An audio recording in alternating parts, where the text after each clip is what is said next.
So yet another perspective on motherhood is going to be provided by the play you're going to see, 10-minute play called Mokie's Dark Ride, which I wrote.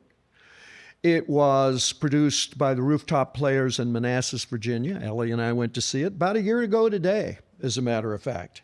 It's going to be read script in hand today by our two actors, Matthew Morris McCormick and Julie Schneeberger.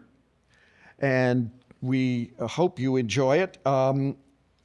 The ages of the characters that are stated in the play, don't worry about that if they don't quite match up with our performers today. It's set on a stage of an old, empty auditorium. So now we give you Mokie's Dark Ride.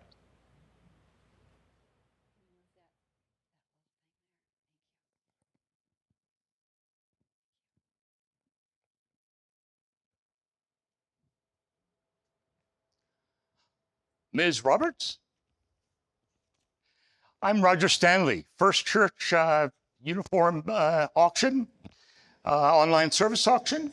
You're the high bidder for... The high bidder for 1 hour of confidential, attentive, non-critical listening at a place of the buyer's choosing, donated by Roger Stanley. Yes, I am. And I pay close attention to what I sign. Thank you for agreeing to meet me here, Roger. And I want to thank you for your extremely high bid for the auction and tell you that... Sit, Roger, please. I rented the chair and tables along with the auditorium.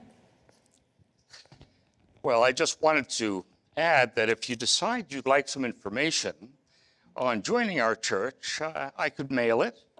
I noticed you list a P.O. box as your mailing address. Forgive me if I'm too intrusive. Oh, no, you did your homework. Perhaps we can discuss forgiveness a little later. Just know it's a welcoming congregation. I can tell you that it's been a source of comfort to me. Of course. You're no longer married. No children living with you. You live alone. You seem to know a lot about me, Ms. Rochford. I do my homework too, and call me Brenda, please. I'm not sure where this is going, Brenda. I thought I'd be the one listening. So, Roger, how old do you think I am? 53. I'm 58 years old. I always err on the side of politeness. And you are 41 years old. You are polite and a good father. You'd make your mother proud. I don't know what this has to do with my mother. Since your adoptive parents are gone for right now, we'll leave that where they left you at age 16, alone. What, are you with the FBI? Why are we here? I'm in divorce and family law, and the FBI is not interested in you. I brought us here because I thought we both might be on familiar ground. Long before I became an attorney, I played this old hall as a professional actress. Broadway touring shows. I had the children's parts in my preteens. Later, I played Louise, the title character in Gypsy, a story about a young girl whose life was performing on the road, played by me, a young girl whose life was performing on the road. I understand that you too love the theater, Roger.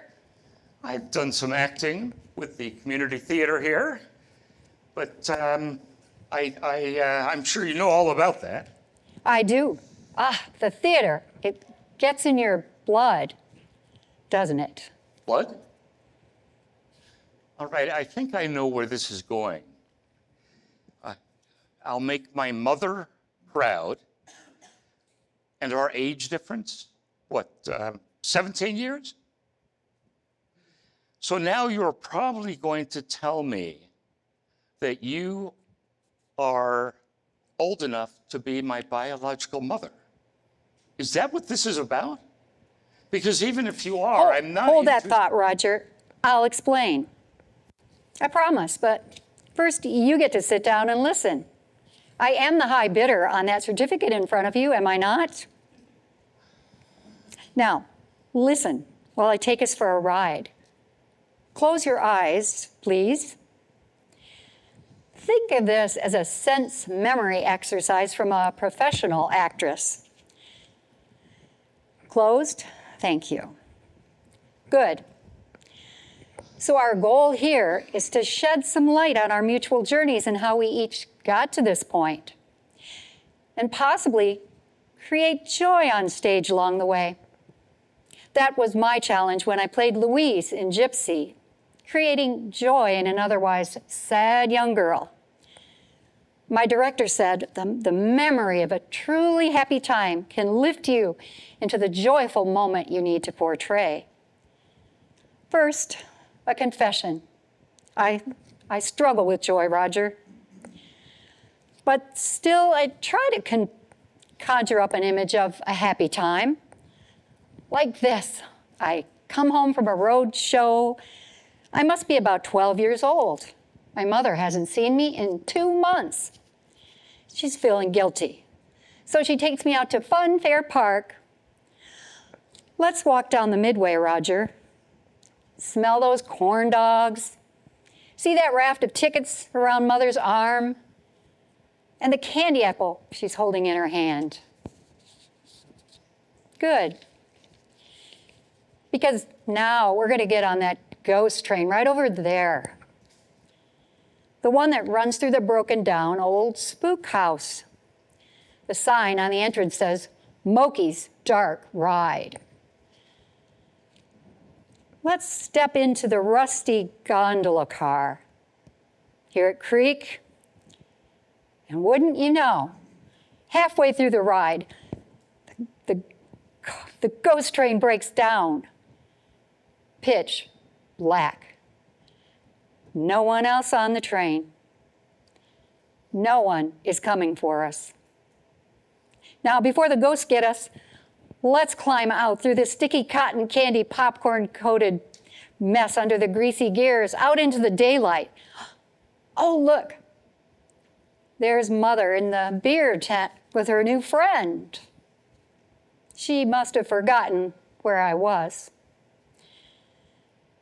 Sometimes the exercise works, but based on my memories, I often discover a big, scary place inside Mokie's dark ride. You can open your eyes now, Roger. Thank you. But I still don't see what this has to do with me or with joy. I suspect that you too struggle with creating joy.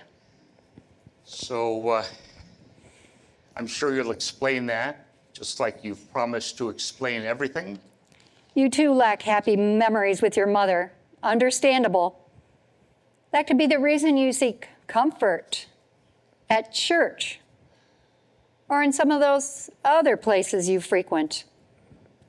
You never even saw your mother. Not with that agency. After my parents told me that I was adopted, I vowed I would never try to find my mother or anything about her.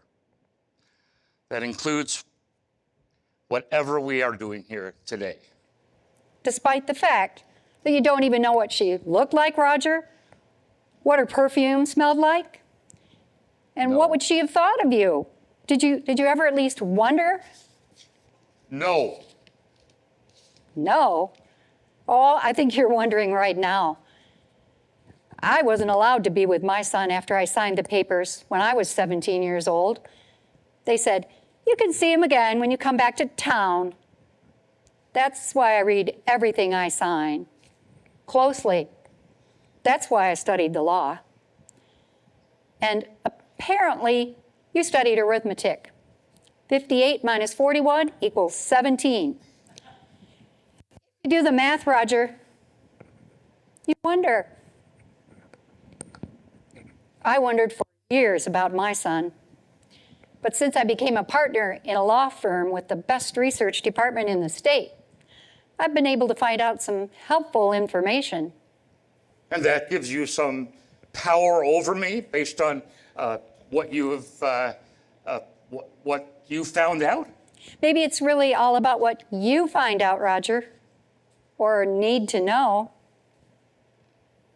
So what you need to know. First is that you and I have much in common beyond the theater.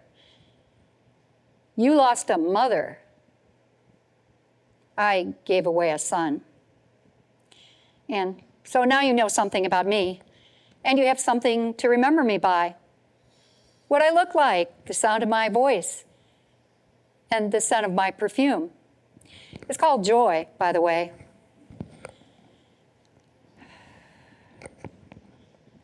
And you don't have to wonder what I think of you. If I didn't believe you were a fine man, I wouldn't have committed the unpardonable sin of finding you, coming here and asking the unthinkable. The good news is that you don't have to fabricate an image of your mother anymore if you don't want to. I'm here. I'm standing right in front of you. You can use me, Roger. What? Use you? My mother? For what? Real mother or not, that's just crazy. Why would I do that? What would I get out of that? Come to think of it, what are you getting out of all this? Remember when I said we could discuss forgiveness later on? I had hopes that we might discuss that as our conversation continues. And what makes you think it will continue? And forgiveness is just not that easy. And some things might be unforgivable. Did you even bother to name whatever this son is of yours? Herbert. His name was Herbert. And my name is Roger. I called him Herbie while I had him. Remember the character in Gypsy?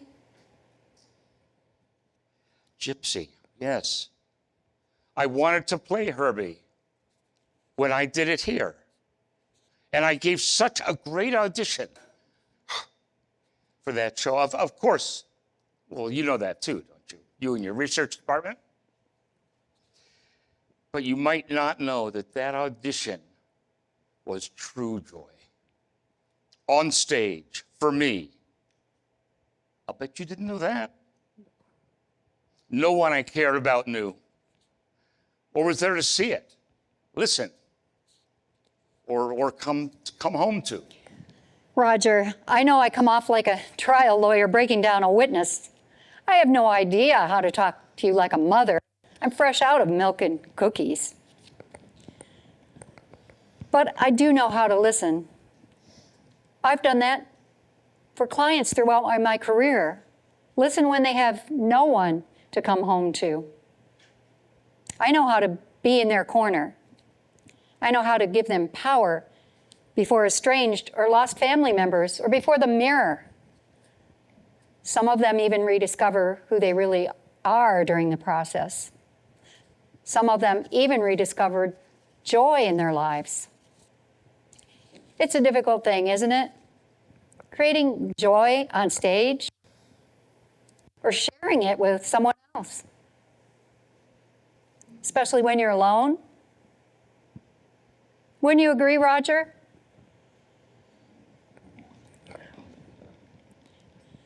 All right, now I'll explain.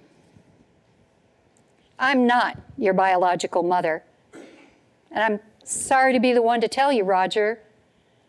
She died 2 years after signing the papers. Her name was Ruth. No pictures exist, but there is a little more that's known about her. I know it's of no consequence to you, but my son is also deceased. A drunk driver killed him and his adoptive family when Herbie was 7. I have a photo of him. He looks nothing like you, but he would have been 41 years old this week. Well, here's my card. Please let me know if and when you are ready to get off the ghost train, Roger. Your perfume. That's joy? A whiff in the air, then gone? Look, my watch says we have 50 minutes left. You might as well get what you paid for. Oh, we both paid for it, Roger. And the contract I signed for the auction item I bid on does not specify who listens to whom. So now it's your turn, Roger. You get to talk or ask questions.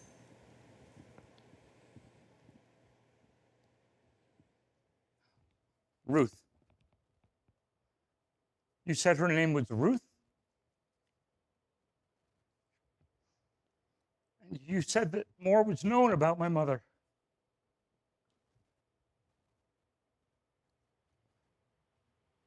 Tell me, Brenda.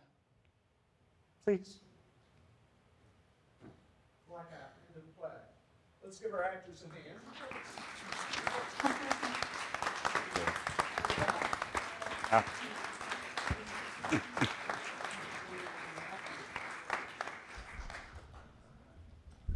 So, a couple of things to know about the play before our discussion begins. Number one, there really was a Mokies Dark Ride called Mokies Dark Ride in Little Rock, Arkansas, not far from where I grew up. It was an old broken down carnival.